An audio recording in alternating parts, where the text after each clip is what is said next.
दोस्तों, अगर ministry of home affairs की रिपोर्ट्स को देखें तो 2700 से ज़्यादा सिक्योरिटी फोर्सेस के जवान अपनी जान गंवा चुके हैं।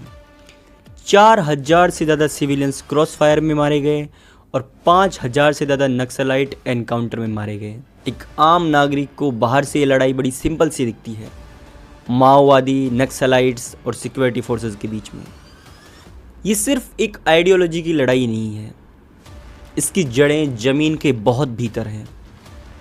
ये है इंडिया का मोस्ट कंट्रोवर्शियल सिक्योरिटी थ्रेट, जिसमें आप डिसाइड ही नहीं कर पाते हैं कि कौन सही है और कौन गलत है। तो आज इंडिया ने ये अचीव कर लिया है कि उसकी 50% टोटल पावर कैपेसिटी अब रिन्यूएबल रिसोर्सेज से आती है।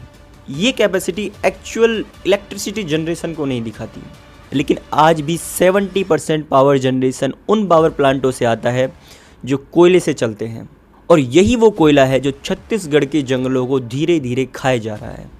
हसदेव आनंद फॉरेस्ट, जिसे छत्तीसगढ़ के लंग्स कहा जाता है, 650 स्क्वायर मील्स में फैला हुआ ये इंडिया का सबसे डेंस फॉरेस्ट माना जाता है। आज़ादी के पहले से ये ट्राइबल्स और एलिफेंट्स का घर रहा है, लेकिन इसका सबसे बड़ा दुर्भाग्य ये है कि इसकी ज़मीन के नीचे 5 बिलियन मैट्रिक टन का कोयले का भंडार है, और इस कोयले के भंडार से ही शुरू होती है सत्ता, उद्योगपति और ट्राइबल्स की लड़ाई।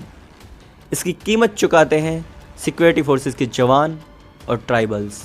अडानी जैसे बड़े इंडस्ट्रियल ग्रुप के साथ हमेशा बीजेपी को लिंक करके बीजेपी पे सवाल उठाए जाते हैं, लेकिन अगर अब छत्तीसगढ़ का सबसे कंट्रोवर्शियल माइनिंग प्रोजेक्ट देखें तो इसका अप्रूवल कांग्रेस गवर्नमेंट ने ही दिया था।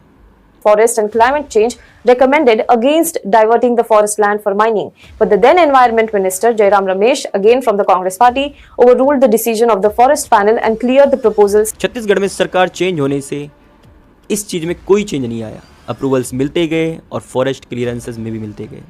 2020 में सेंट्रल गवर्नमेंट ने कोल माइनिंग को प्राइवेट प्लेयर्स के लिए भी खोल दिया।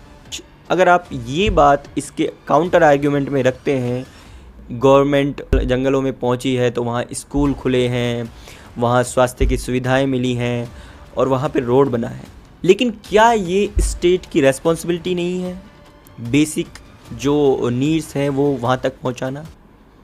लेकिन इसके पीछे भी बहुत कुछ है जो लोगों से छिपाया जाता है।